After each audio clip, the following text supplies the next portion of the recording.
हिसार लोकसभा क्षेत्र से जेजेपी प्रत्याशी श्रीमती नैना चौटाला को उकलाना हलके में लगातार बड़ा जन समर्थन मिलता नजर आ रहा है।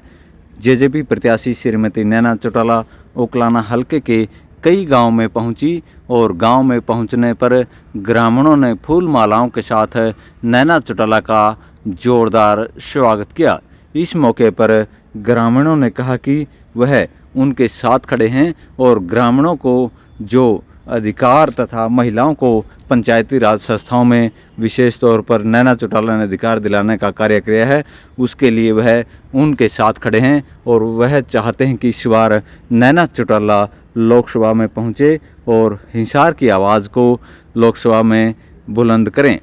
इस मौके पर नैना चौटाला ने कहा कि वह उनकी आवाज़ को बुलंद करेंगी और हल्के में ज़्यादा से ज़्यादा विकास कार्य करवाएंगी।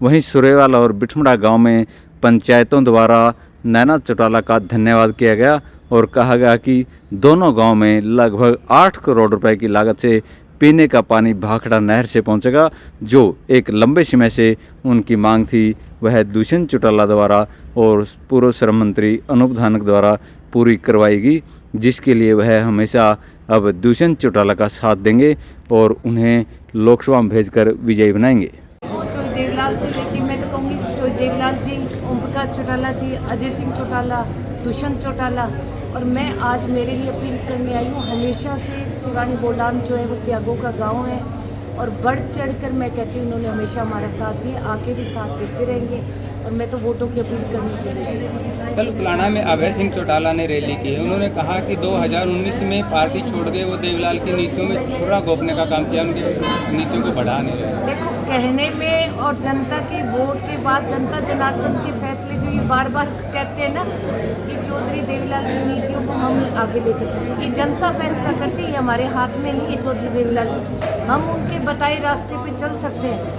उनके दिखाए जो काम है उनको आगे लेकर जाएंगे। ये तो बहुत लंबे टाइम बाद पता चलेगा कि कौन चौधरी देवीलाल की विरासत का मालिक है, कौन क्या है।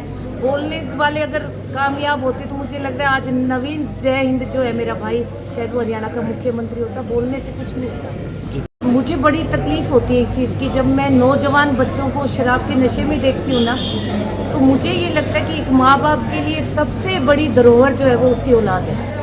हम ऐसे ही पैसा पैसा पैसा पैसा प्रॉपर्टी प्रॉपर्टी करते हुए घूमते हैं और उस दिन हमें एहसास होता है धन का कि जब हमारे हाथ के नीचे से हमारा बच्चा जो है वो नशा करके घर में घुसता है। और जब नशे में औलाद होती है तो शायद उसको ना माँ का पता होता, ना बाप का पता होता, ना बहन का, वो किसी का कहना नहीं मानता। ये चीज़ मैंने डवाली हल्के में बहुत पास से देखा है। मेरी बहनों को मैंने बिलखते हुए देखा है और मेरी बहनों को मैंने ये कहते हुए भी डवाली हल्के से जब मैं एमएलए थी तब कहते हुए सुना था, बूढ़ी बूढ़ी औरतें मेरे पास आके, क्योंकि मुझे देखो वो दूसरे वाली राजनीति तो मुझे आते नहीं जो बड़े नेता करते हैं। मैं तो जैसी हूँ मैं वैसी हूँ, मुझे झूठ बोलना बिल्कुल नहीं आता, मुझे झूठी बातों की लारे देने नहीं आते। मुझे जो करना है, मुझे तो काम करना आता है। मैंने बाजड़ा काम किया है लोगों का, जो पैसा मिले मैंने पाई पाई लगाने का काम किया, जो मुझे तनख्वाह मिलती है।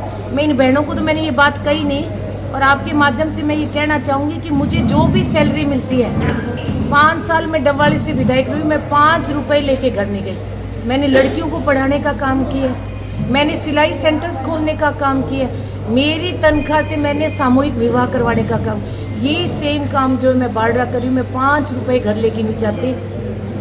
और एक सांसद जब ये चुनने के लिए जाएंगे ना 25 तारीख को, तो हर आदमी, मैं कहूँगी कि एक उद्देश्य जो है वो घर से लेके निकलता है बटन दबाने के लिए। एक मन में संकल्प लेके निकलेगा कि जिसको मैं सांसद बना रहा हूँ, जिस बटन को मैं दबा रहा हूँ, मैं उस सांसद से मेरे गांव का ये सामूहिक काम करवाऊंगा। मैं जो सांसद बनाने जा रहा हूँ, मैं उसको 5 साल लोकसभा में गूंजता हुआ देखना चाहता हूँ, जो हिसार लोकसभा की आवाज़ बनकर बोले। और मैं इसीलिए कह रही हूँ कि ये जो यूथ है, ये तो आने वाली देश की धरोहर है।